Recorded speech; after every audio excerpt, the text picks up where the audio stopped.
كۆبنەوەی ڕۆژهەڵاتی نەبریفکان طبعاً هەدەفەکە ئەوە بوو کە کۆبنەوەیەکی دینی بیت، ذکر و سەلاوات لێدان و پێکەوەنانێک بخۆنەوە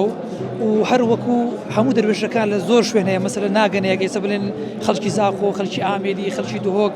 خەڵکی مەنتەقەی ئاکرێ هاتن بە هەدەفەکە یعنی سەبەبەکە ئەوە بکە کوبنەوە لێرە یەکوتر ببینن و جگە لەوە دەبینین خەڵکی بیانیش تێدانە لە تەریقەت خەڵکی بیانی دێتن وەکو بڵێ خۆشەویستیک بۆ کە تەریقەت یان هەیە لەوانەیە سەرنجڕاکێش بدن کە تەماشا بکەن ئەو تەریقەتە چی دەکەن چی ناکەن و خەڵکیشەیە دەوێت بزانیت باش لەسەر تەریقەت بزانیت باش لە کردارەکانی دەروێشەکان بزانیت لە نزیکەوە نەبەس لە دوورەوە لەسەر ڕێبازی پێغەمبەر صلی الله عليه وسلم و ئیمامی عەلی و ئیمامی حوسێن و شیخ عەبدولقادر گەیلانی و شیخ اسماعیل بلیانی بۆی هەر شتێک بۆ خوددا بیت ما كان لله دام وتصل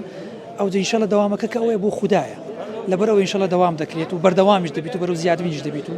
طریقەتی قادری ولیانی لە زەمەنی شیخ اسماعیل بلیانی و پێشی کردنی قادری هەر لە ناوەکە طریقەتی عەلی قادری ولیانی عەلی لە ئیمامی عەلی دوعای قادری شیخ عەبدولقادر گەیلانی